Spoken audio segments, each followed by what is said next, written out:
Olá, tudo bem? Nós tivemos aí, então, nos últimos dias, a publicação do edital para o concurso da Cefaz Roraima. Ainda na semana passada, na nossa aula semanal ao vivo, eu trouxe justamente aí o cenário dos concursos fiscais, onde conversamos, inclusive, sobre esse certame da Cefaz Roraima, com essa previsão, de que seria o próximo edital a ser publicado aí, dentre os concursos da área fiscal.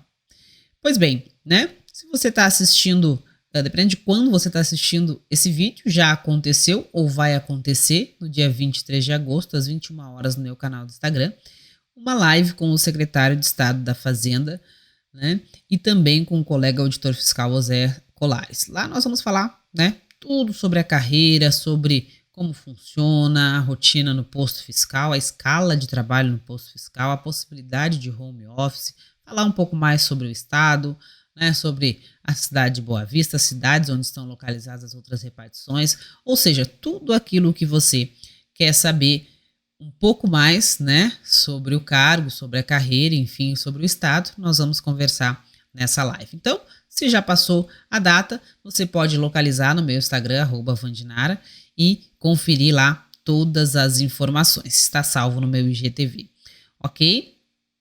Se ainda não passou da data, você pode conferir 23 de agosto, 21 horas, ao vivo, certo? Bom, vamos lá então, vamos aí fazer uma análise, do que trouxe a Sebrasp nesse edital. Então,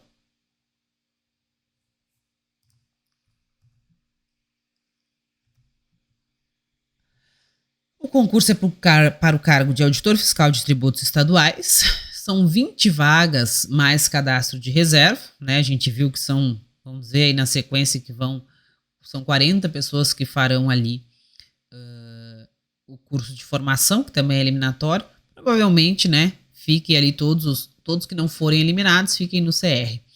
Bom, a banca e Sebrasp, remuneração R$35 mil, e aqui é um ponto de dúvida, porque no edital aparece R$2.412,97. É muito comum, isso é bastante comum mesmo, essa remuneração por produtividade, por gratificação de produtividade, é algo muito comum no fisco, que tem uma parcela ali pré-estabelecida, mas fixa, e uma outra parcela variável, que dependa e varie conforme o atingimento de metas de produtividade, de desempenho, de produção fiscal, às vezes de arrecadação também, e é muito comum esse tipo de remuneração em diversos fiscos.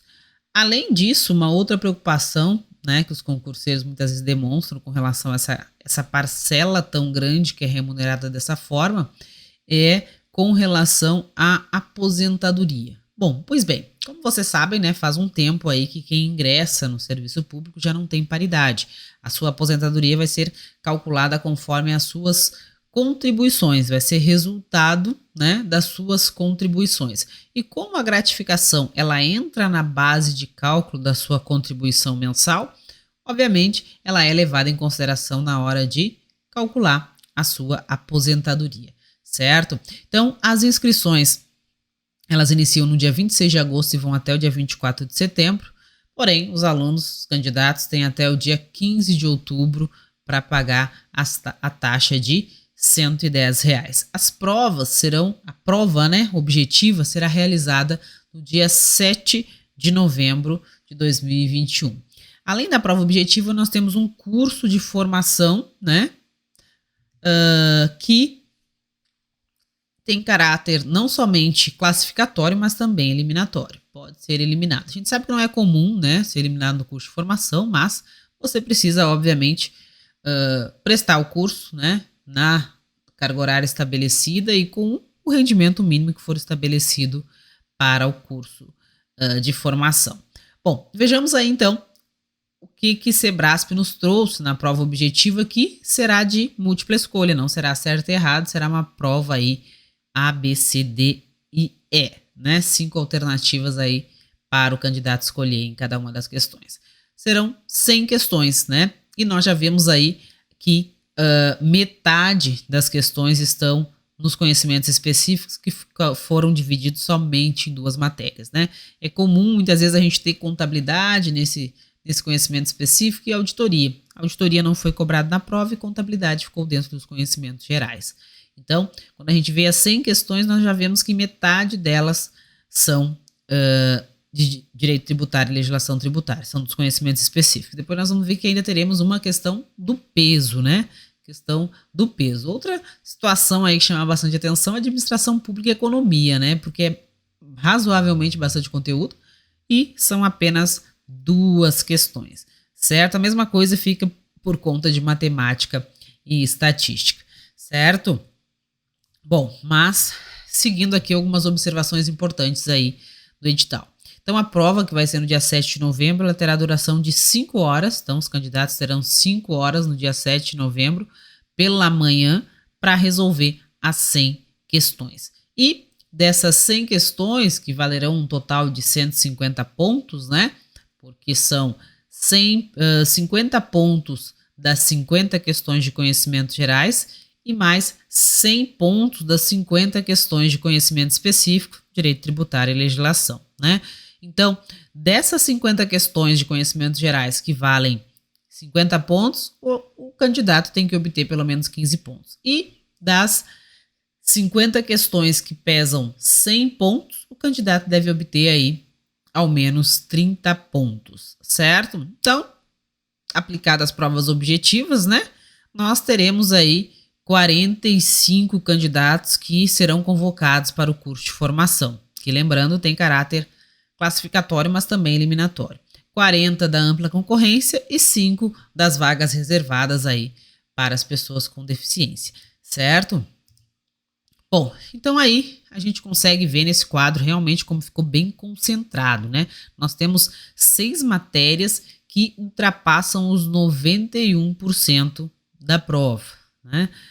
Legislação tributária, direito tributário, contabilidade. A gente vê que são 3 matérias, as matérias do topo ali que chegam a 76% da nota. São matérias comuns, né, que o concurseiro da área fiscal domina, fazendo parênteses aí para a contabilidade, que dentro dela tem a contabilidade de custos, né, contabilidade geral ali, que também é geral e avançada, enfim, custos, contabilidade pública, essa sim, né, uma contabilidade que é mais comum da área de controle, e ainda a contabilidade comercial, né, na qual é cobrado SPED, é cobrado tratamento de alguns impostos em relação ali ao faturamento, enfim, uma contabilidade também com alguns aspectos que nem sempre cai. Então, embora, né, tributária e legislação sejam as matérias aí específicas e com maior peso, contabilidade ainda assim pesa 10% da prova, veio bem extensa, com a contabilidade pública para ser estudada e dominada ali, que muitas vezes não é do concurseiro da área fiscal. Então eu vejo como a contabilidade ainda sendo aí, mesmo não tendo ficado dentro das específicas, sendo uma matéria aí que vai ser bem relevante pelo conteúdo novo que trouxe, principalmente, certo? Novo, né? Lembrando sempre que a contabilidade pública não é tão comum assim na área fiscal. Bom, e a legislação tributária, né, por ter cobrado ali ter cobrado o regulamento de ICMS, aí obviamente, né, vocês vão ter que ter uma certa estratégia ali para estudar o regulamento, né? Nós vamos, dentro da nossa área do aluno, lá vamos, a partir da segunda semana de setembro, dar um direcionamento para o estudo da legislação tributária estadual, que está sendo tão relevante. Então, cada semana vamos trazer um ponto específico, uma orientação sobre como estudar o regulamento, principalmente, o que vale a pena, né, vocês se atentarem, e é importante, certo? Direito tributário, né, trouxe ali algumas resoluções do Comitê Gestor do Simples Nacional, né, então trouxe algumas normas ali que às vezes o concurseiro fiscal não tem na sua rotina de estudo, então tem que dar uma atenção específica para isso, mesmo aquele concurseiro que, né, tá voando no tributário, tem que ler sempre com atenção e ver tudo aquilo que veio, né, que pode ter vindo de diferente, e antes de mais nada ali fechar, né, o conteúdo com esses assuntos que não havia estudado ainda, certo? Como eu disse ali, né, eu vejo que nós temos 2 matérias ali, dois grupos de matérias com uma pontuação pequena, né, que para aquele aluno que ainda tem muito que buscar na ponta de cima dessa tabela aí, tem que avaliar o custo-benefício. Seria matemática e estatística, principalmente para aqueles que têm alguma dificuldade com essas duas matérias, o que não é incomum, né? E administração pública e economia, pelo volume de conteúdo para duas questões, certo? Claro que, ok, né? Temos 4 matérias ali com 83%, né? Chegamos em 6 matérias com 91%. Mas essas 6 matérias são todas matérias aí do concurseiro da área fiscal, ou seja, né, o pessoal que está bem tem essas matérias aí bem estudadas. Então, o que eu acho que pode sempre ser um fator de diferencial? A contabilidade pública, né, se realmente for cobrada ali com um número razoável de questões na prova, porque isso mexe um pouco, pode mexer um pouco com aqueles alunos que já entendem muito bem a legislação tributária, lógico que terão que entrar agora nos detalhes da Cefaz Roraima, mas já tem um entendimento muito bom, né, sobre a sistemática dos impostos de competência estadual.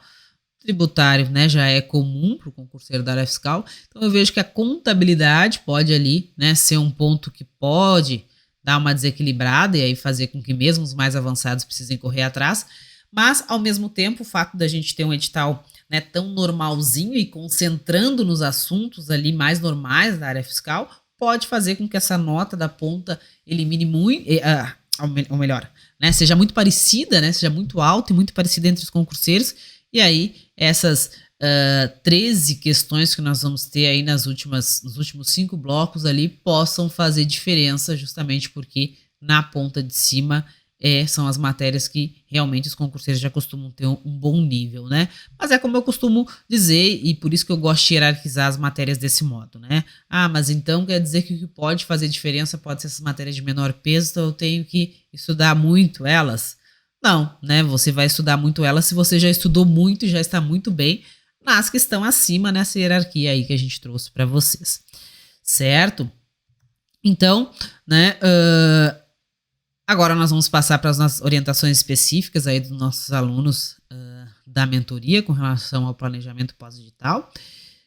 Agradeço a todos vocês que nos acompanharam até aqui, né? E até a próxima, certo?